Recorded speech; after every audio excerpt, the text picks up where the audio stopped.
Welcome back to my course on life writing and poetic autoethnography.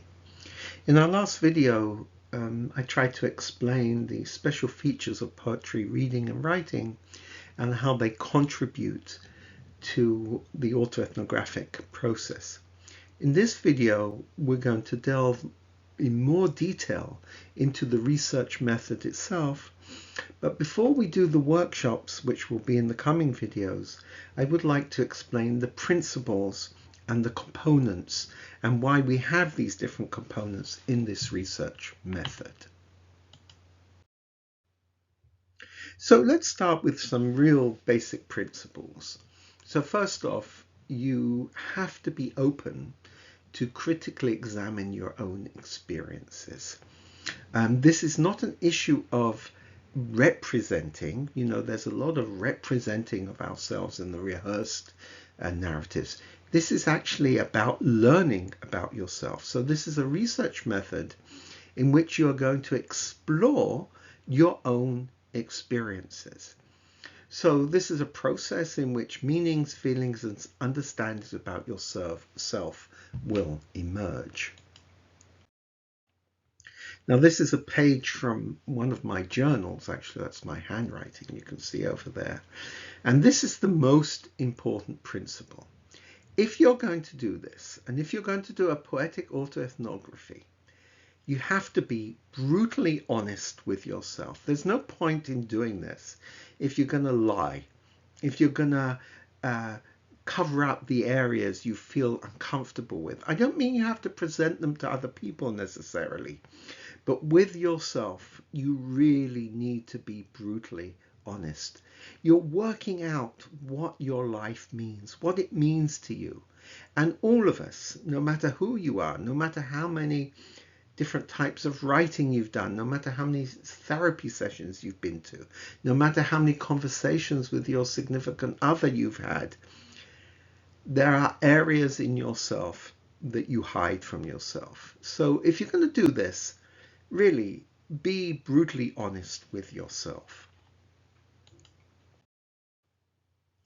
So let's talk about the overall direction of a poetic autoethnography. We start from what we all have, which are rehearsed life stories. We then, through a process of poetic autoethnography, destabilize that rehearsed life story. And then we get a renewed cognitive and emotional understanding of life story and experiences. This is not a one-off thing. This might happen several times over the period of your life, of your work, but that is the overall arc of where we go. We go from a rehearsed, known story to a new way of seeing your own life. Now, this is going to be the pathway, if you like, of the workshops we're going to do, but it's also the process of doing autoethnography. And I'd like to go over it with you before we get into the workshops, and then we'll use it as a roadmap as we go through the workshops. The starting point of a poetic autoethnography is to elicit significant moments, and you specify them. You then elicit information about them, so sensory and emotional memory, trace elicitation. You then generate a poetic image. I'll say once again what I said before. I know that people are scared of writing poetry, but this is a very, very simple process, as you will see, and we will workshop it, and I guarantee you'll be able to do it. How do I know that? Well, I have in my computer about 1,100 plus minus poems by students and writers just like you. Once we've got a poetic image, we do a narrative recontextualization. This is then discussed with a peer. I'll come back to this in the workshops and later in this presentation to explain why peer discussion is very important. I am well aware that this is your poetic autoethnography, that you are studying yourself. However, it's very important to get outside information, outside responses, because you are stuck in your own rehearsed narrative. Once you've done all this I would say, experiential explication work, you're then at a point where you can specify the topic of your poetic autoethnography and specify the research question that you're interested in. Please note that it's in the middle of the process. You've already done a lot of work, but it takes a lot of self-exploration before you can find out what experience in your life is actually worth describing to others and working with for yourself. Once you've done that, there might be additional data of more traditional types like documents, photos, interviews, other poems. You then are going to do, once again, peer discussion. This will lead into your thematic analysis and integration of moments. At this point, you're ready to write a full draft of your autoethnography. You write one full draft. You're going to then submit that for peer review, discussion with other people. You can then revise it into a second draft, and then it should be ready for public presentation, either a published paper, lecture, or so on. So now let's go through why the model looks like it does. So I want to pinpoint a few points here that are important. So first of all, the saliency model of personal experience is key to this. So we've said this in the early introductory videos, the basic concepts for a poetic autoethnography. We don't remember everything, but we do remember self-formative significant moments. So that's the saliency model of memory.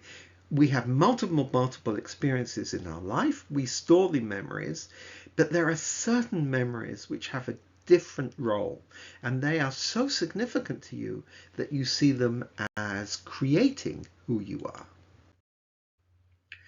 You can look at it in this way.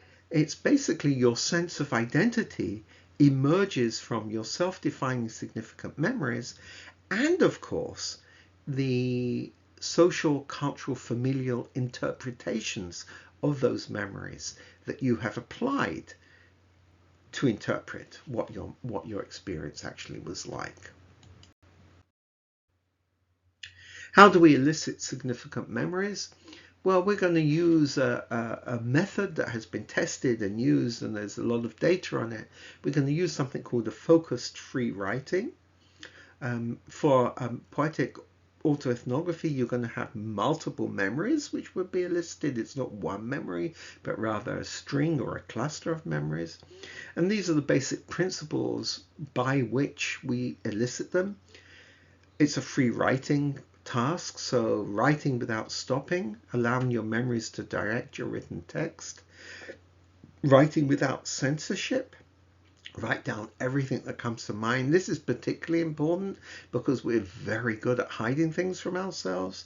No editing or correcting any aspect of grammar or ideas while writing. And emerging writing includes narrative, sensory, and emotive concepts, and is not always, and in fact usually is not particularly coherent.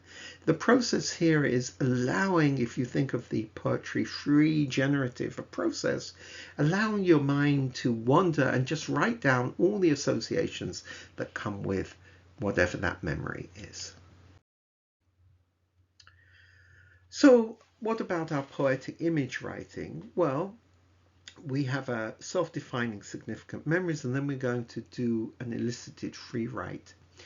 Now, I said several times in the videos that preceded this that the poetic image writing is very simple. And basically what you're going to do is you're going to extract a key moment from the significant experiences that you've free written about. One particular image that you think captures that experience.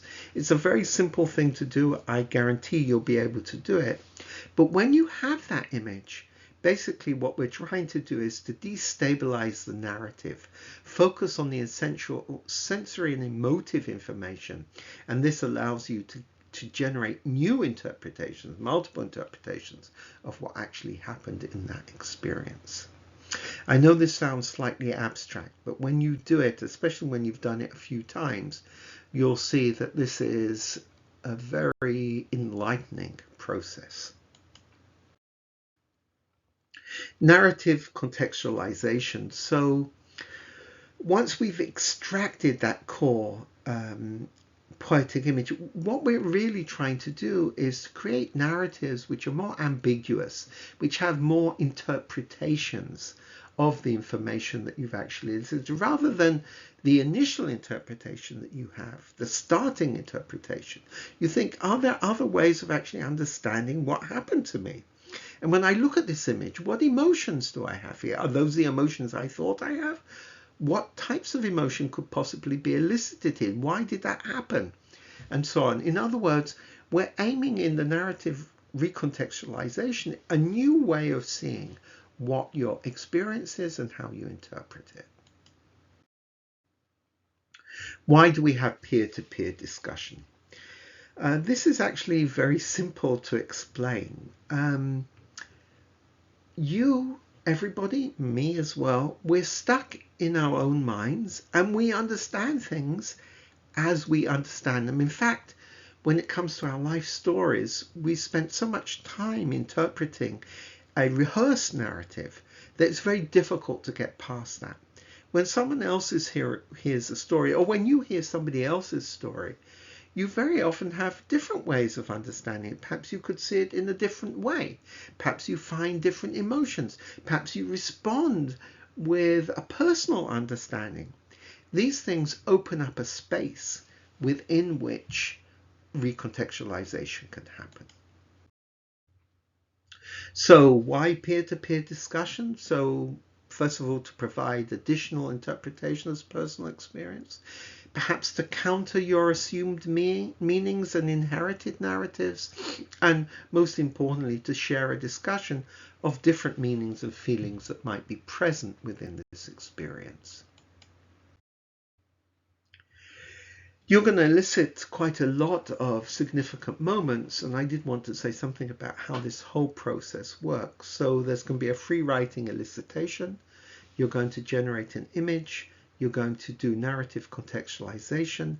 You're going to discuss it. You're then going to have a critical emotive engagement, and then you're going to rewrite your contextualization. The rewriting of the full life story basically takes all those moments where you look for possible thematic relations between them, when you try to understand, once again, what happened to you, how you understand them. So you move from the individual moment recontextualization to identifying possible thematic relations, and then you rewrite your story, and particularly with an ambiguous partial integration. It doesn't have to be as coherent as your rehearsed narrative. So let me go back and just read to you once again. Autoethnography is a qualitative research method that uses a researcher's personal experience to describe and critique cultural beliefs and practices, acknowledges and values a researcher's relationships with others, uses deep and careful self-reflection, shows people in the process of figuring out what to do, how to live, the meaning of their struggles, balances intellectual, methodological rigor, emotion, and creativity, and strives for social justice and to make life better. These are the resources. Before we move into the workshops, which is the coming videos, it's very important that you read at least one poetic autoethnography. I suggest you read mine called Morning Writing. It's free access on the web.